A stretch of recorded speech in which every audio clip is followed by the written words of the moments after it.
That's bad.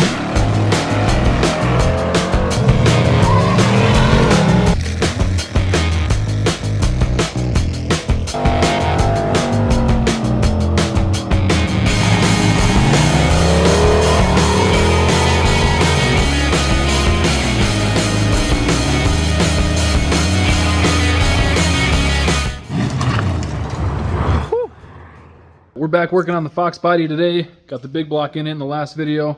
I'm over here looking like I unironically say zoinks. But got a few things for it. This is the cam from Summit.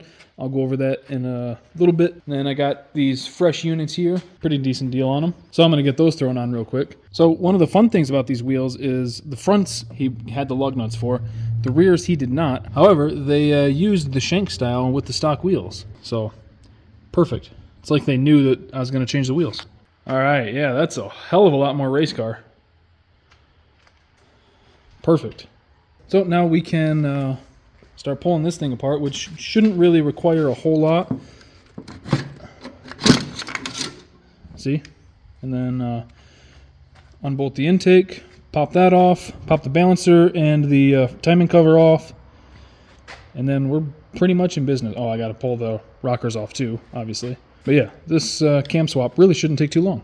So it is a Summit 1797. So basically I was looking for something that would work in like the 2500 to 5500 range, because that's about where this thing's going to want to be the happiest with these heads and everything, and a stock bottom end. And this one was the best one that was cheap, available, and would work with the springs that I've already got in the heads. Alright, I was just about to get started on the cam when the headers were dropped off.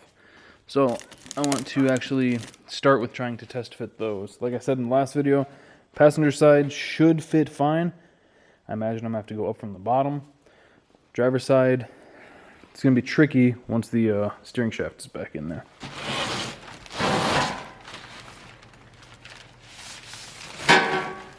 And some big pipes. Alright, passenger side still looks brand new. 3.5-inch collectors, that'll be fun. Driver side looks like, because this is obviously a scratch and dent, so some things are missing. Looks like they kept the header bolts and gaskets. Oh well, they're cheap enough. Yeah, this side looks like they were having fun with, and I guess they just didn't want to dent it. I don't know, some people are scared to ding their headers. Not me though. We'll get this thing tossed up in the chassis. Looks like the steering shaft has plenty of room to go through. So, let's get the car lifted up and see how they fit.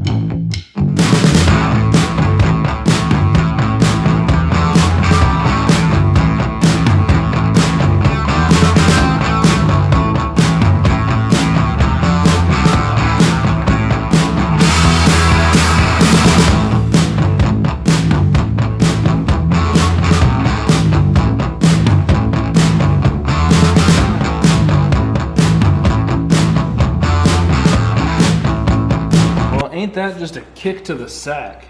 Well, I'm either going to have to redo that mount, like cut it off and then probably weld a tube up to something, which I'm not against doing,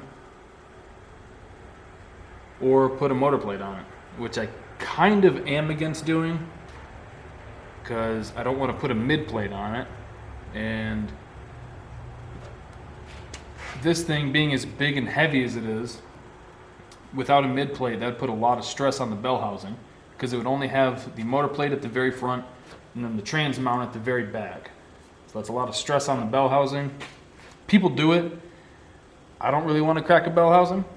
Well, before I deal with that motor mount, I'm going to get the cam and everything swapped. That way that's done. And hopefully I don't have to pull this back out or anything.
Old cam is out. New cam is about to go in.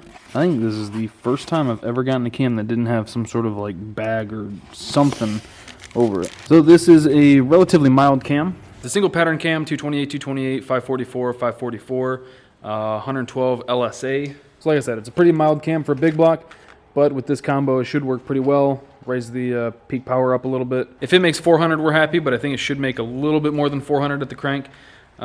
Maybe 450 torque. Like I said, that should be plenty for this thing to go out and just destroy these tires.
Alright, got the motor back together. The valve covers are still off because I still have to lash the valves, but I'm not going to do that until I think I'm about ready to fire it up. So the next item of business is that motor mount right there. And I think what I'm going to do is, I don't know. If I pull that header back out, cut it out of there, and see what I can come up with. I might be able to just weld a tube kind of coming straight up to a piece for the motor mount. Alright, we are in and all together. This thing's starting to look pretty tough. Alright, got the headers on, just the front and back bolts so we can slip a gasket in there.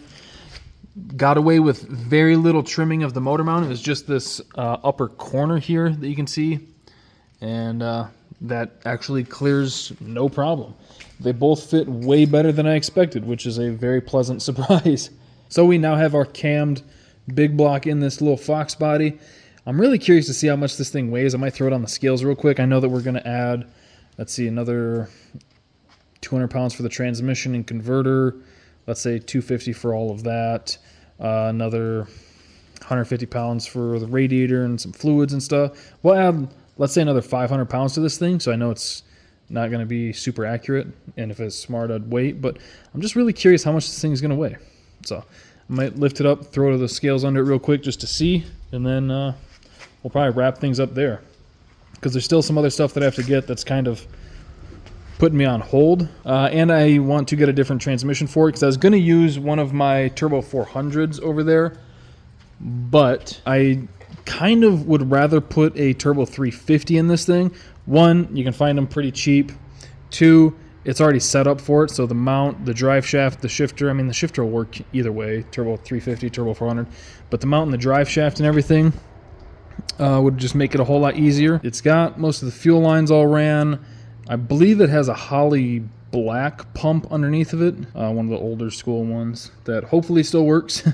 All the lines are ran. It actually has a nitrous line right there that I'll just leave in the car because, you know, you never know. So I'm going to pick this thing up, put it on the scales real quick, see what it weighs, and then we'll wrap things up. All right, scales are set up and zeroed out.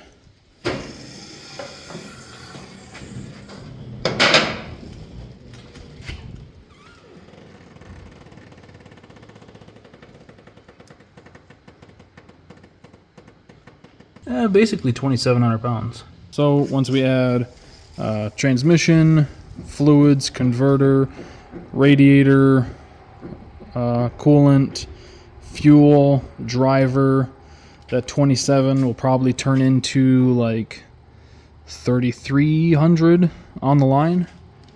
So I don't think that's too bad. We can use that to get a rough idea of what it's going to run. So this thing weighing about 3,300 on the line. If it makes 400 horsepower, that should put it high 11s NA. like high 11s, maybe 12.0, which really isn't too bad for as little as we're going to have into this car. So hopefully I can get it all together. Shouldn't really take too long as I can find the parts for it. And hopefully we can make it to at least one test and tune with it this year before I ended up parting ways with it. Anyway, that is going to do it for today's video. Hope you guys enjoyed it. Thank you for watching. Thank you for subscribing, clicking that bell. I'll see you next time.